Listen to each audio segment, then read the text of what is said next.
Bapak bersyukur untuk kasih dan penyertaan Tuhan di dalam kehidupan kami hingga di pagi hari ini kami boleh datang dan kami boleh memulai hari kami bersama dengan Tuhan, mengawali hari kami bersama dengan Tuhan.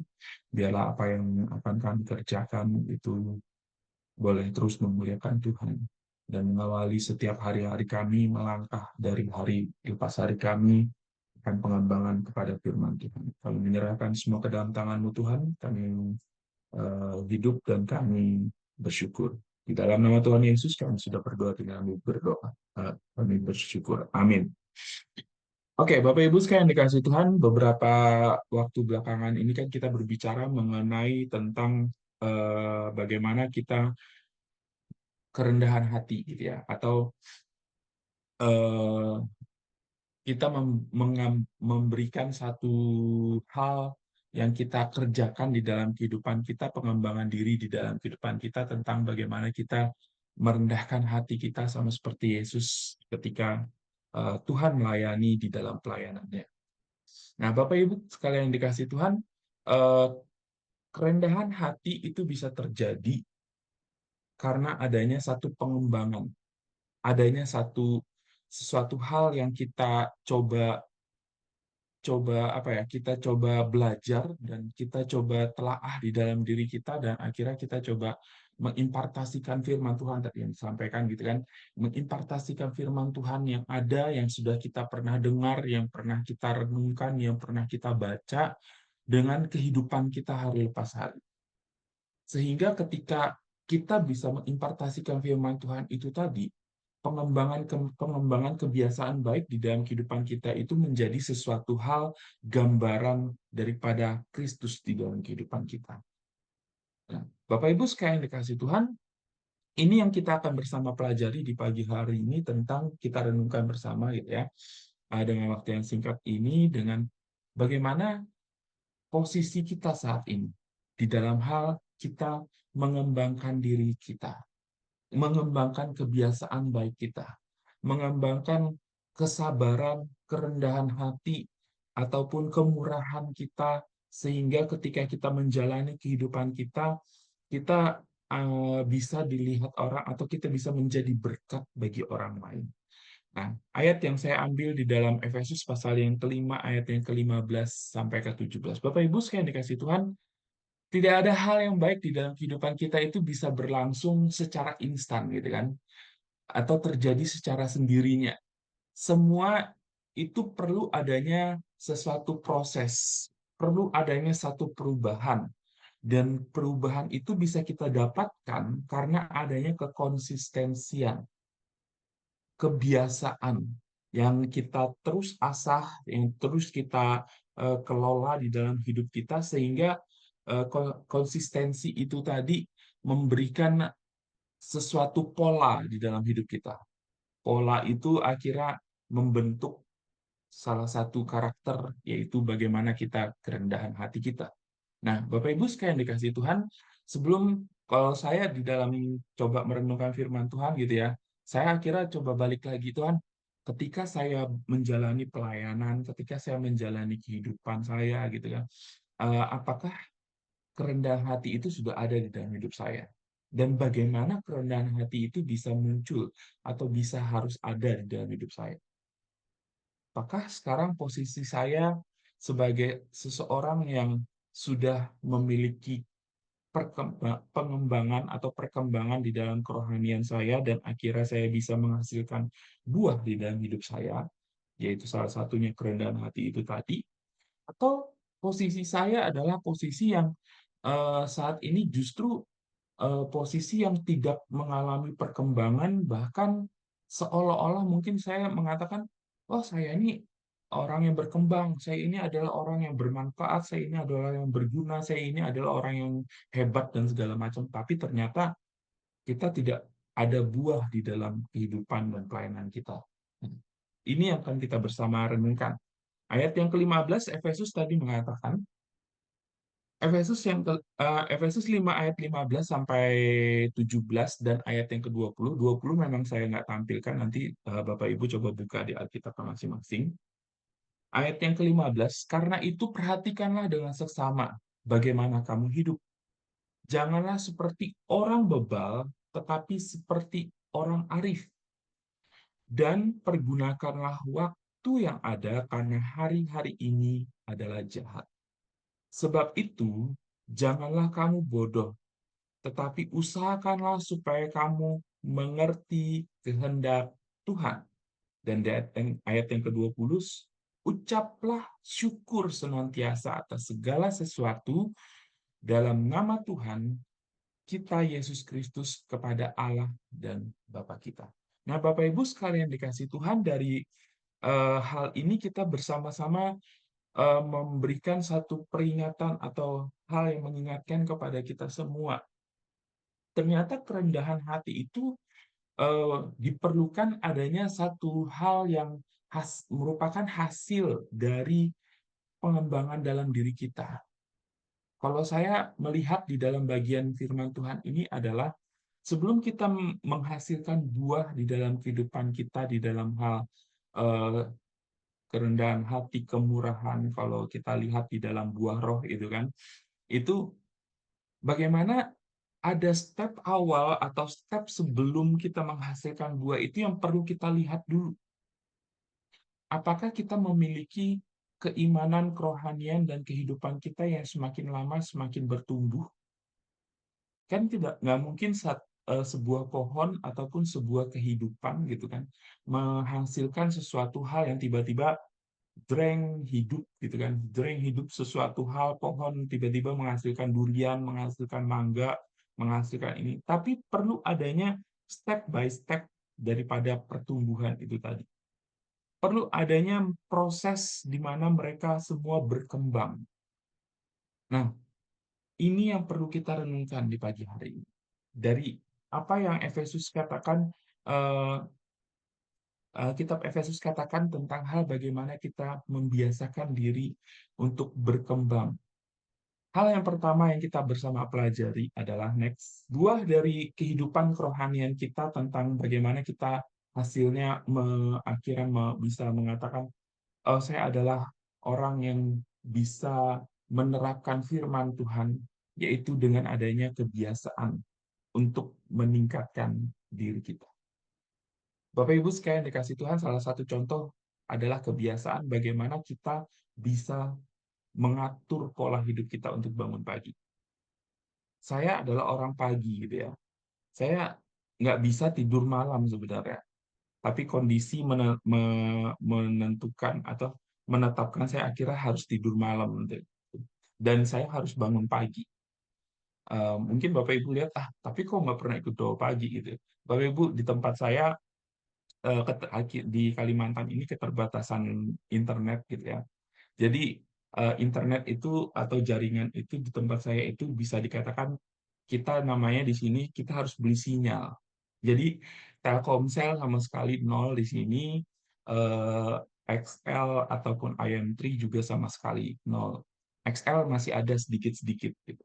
Jadi kita harus beri sinyal. Jadi beri sinyal ini maksudnya biasanya kita beli kayak voucher internet gitu kan. Biasanya orang-orang di daerah sini beli gitu, mereka sudah siapin kayak sekarang baru masuk internet karena ada Starlink gitu kan, yang dari Starlink yang mereka langsung tangkap dari satelit gitu, dan itu yang mereka pakai dan akhirnya itu mereka sebarkan dan mereka jual. Nah, itu yang terjadi. Kalau hujan badai, hujan lebat, maka hilanglah itu juga. Nah, Bapak Ibu sekalian dikasih Tuhan, jadi eh, bagaimana kita meningkatkan kebiasaan diri kita? Apa yang surat Efesus katakan di dalam bagian firman Tuhan ini mengingatkan kita semua tentang hal, bahkan teguran yang disampaikan surat Efesus, yang ada di dalam surat Efesus ini memberikan satu teguran yang sangat keras kepada jemaat pada saat itu dan juga kepada kita pada saat ini. Ketika engkau mau bertumbuh, ketika engkau mau berbuah, ketika engkau mau menjadi seseorang yang bisa dikatakan saksi Kristus di dalam hidupmu, atau memancarkan Kristus di dalam kehidupanmu, apakah engkau memiliki kebiasaan di dalam kehidupanmu yang juga baik? Karena kebiasaan baik akan menghasilkan sesuatu yang baik, gitu kan ya. Kita nggak mungkin akhirnya mengatakan, wah saya akan menghasilkan buah roh di dalam hidup saya, tapi saya nggak pernah baca firman Tuhan. Saya akan menjadi orang yang eh, bersaksi untuk Tuhan, tapi kita sama sekali nggak memahami apa itu firman Tuhan. Bapak Ibu sekalian dikasih Tuhan, mereka yang berusaha meningkatkan diri tidak terjebak dalam kepuasan diri yang akan menghambat kemaksimalan potensi kehidupan mereka, di mana menyadari bahwa, oh iya, ternyata untuk mencapai satu level saya menjadi seorang yang berguna bagi orang lain, kesabaran saya harus teraplikasi, bagaimana saya harus memiliki kemurahan kepada orang lain, bagaimana saya harus memiliki empati kepada orang lain, itu perlu adanya juga kesadaran diri kita untuk melatih. Efesus mengingatkan kepada kita semua, janganlah seperti orang bebal, tetapi seperti orang arif, di ayat 15 di situ tadi dikatakan. Karena apa? Kebanyakan kita ber, bersembunyi dalam background kita, di dalam kesukuan ataupun juga kedaerahan kita. Kesukuan kita maksudnya apa? Wah, kebiasaan saya, atau oh saya sudah dari pabriknya seperti ini, gitu. Saya sudah dari saunonya seperti ini, suara saya keras, suara saya lantang, atau segala macam. Saya nggak menyalahkan itu. Tapi seringkali itu kita pakai untuk menyembunyikan kelemahan-kelemahan kita itu tadi. Itu kita pakai untuk akhirnya supaya tidak dinilai orang sebagai seseorang yang sombong. Supaya tidak dinilai seseorang kepada eh, orang yang suka pemarah, mungkin seperti itu. Bapak Ibu sekalian yang dikasih Tuhan, kalau memang kita punya background seperti itu, ya syukuri, itu adalah berkat daripada Tuhan, gitu kan ya. Ada orang-orang pengen punya suara keras gitu kan, seperti orang-orang barat gitu kan, seperti orang-orang Indonesia bagian barat, Sumatera gitu, suara keras. Tapi ada juga sebagian orang pengen seseorang yang memiliki eh, karakter yang halus, yang lembut dan segala macam. Ya syukuri itu, tapi jangan sampai itu kita pakai, kita pergunakan sebagai sesuatu hal yang ini kebiasaan saya, ini karakter saya, tapi padahal kita menutupi apa yang menjadi tabiat kita. Sama seperti yang disampaikan di dalam surat yang Efesus ini. Jangan sampai engkau menjadi orang bebal. Orang bebal itu orang yang tidak mau mengakui kesalahan di dalam dirinya. Mereka membuka diri untuk belajar. Orang hikmat itu adalah orang yang mau membuka diri mereka. Yang mau mungkin menyangkal, iya, saya memang kasar kok orangnya. Iya, saya memang adalah orang yang eh, suka pemarah. Membuka itu salah satu pintu untuk kita membuka diri, dan akhirnya kita sampai kepada step selanjutnya untuk terus bagaimana ya saya harus mengerem ini ya, atau bagaimana saya harus mengantisipasi ini ya. Bapak Ibu sekalian dikasih Tuhan, kerinduan akan firman Tuhan, kehendak Allah, bukan hanya sekedar seseorang yang belajar teologi secara onsite ataupun online, tapi juga memberikan kesempatan kepada kita semua untuk bersama-sama belajar, untuk bagaimana kita merenungkan firman Tuhan dan kita menerapkan firman Tuhan itu di dalam kehidupan kita.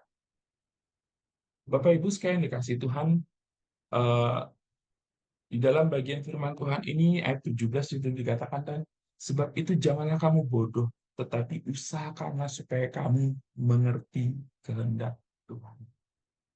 Bapak Ibu, karena kita pengen supaya dilihat orang. Jadi tema perenungan kita yang selama ini tentang hal bagaimana kita menjadi seorang yang bermurah hati, bagaimana kita rendah hati, bagaimana kita baik hati ataupun apalah itu gitu ya. Itu kita bisa kerjakan tapi bukan dari karakter kita, tetapi dari sesuatu yang kita tutup-tutupi. Nah, itu justru menjadi sesuatu yang perlu kita perhatikan atau kita waspadai. Hal yang kedua, hal yang kedua yang perlu kita bersama pelajari adalah ayat yang ke-20. Apa hubungannya tentang hal bersyukur? Bapak Ibu sekalian dikasih Tuhan, bersyukur ini kalau saya bisa katakan menjadi sesuatu kunci dari kehidupan kita. Tentang hal misalkan, itu harusnya 2 ya, tapi agak turun.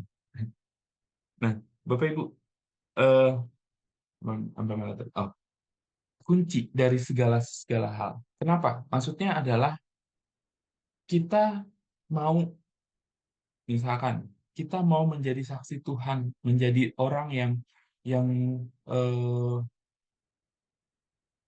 memiliki kerendahan hati, memiliki kehidupan yang baik, atau kita mau memancarkan Kristus di dalam hidup kita, atau segala hal.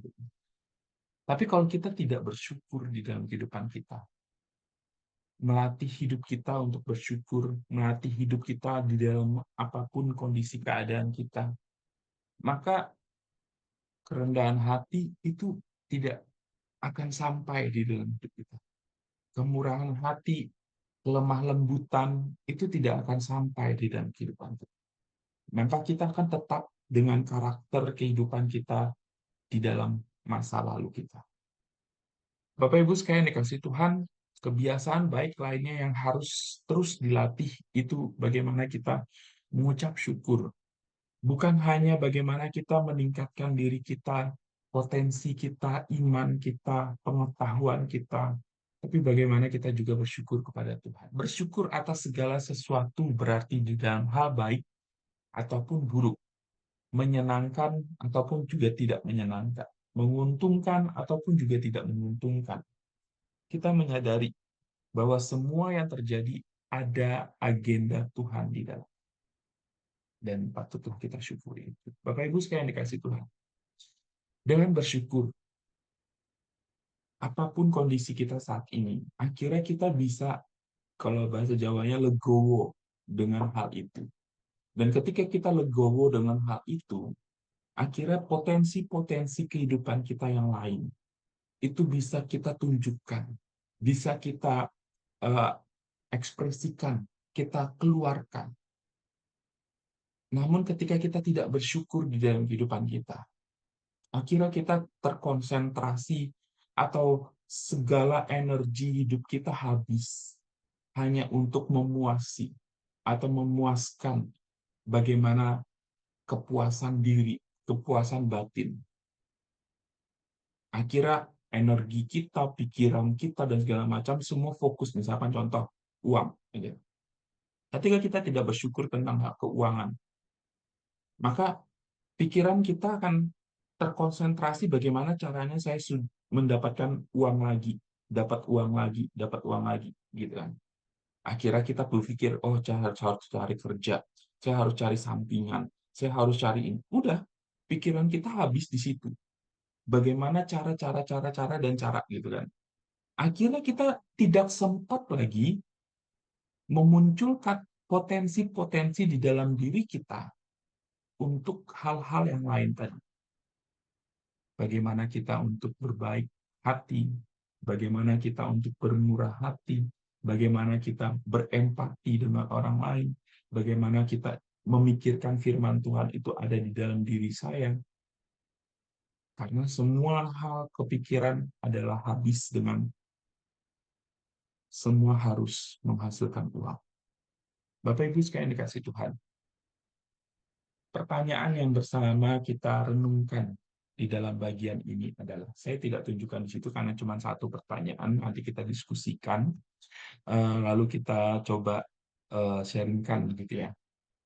Pertanyaannya adalah, di mana posisi kita saat ini? Cuman itu.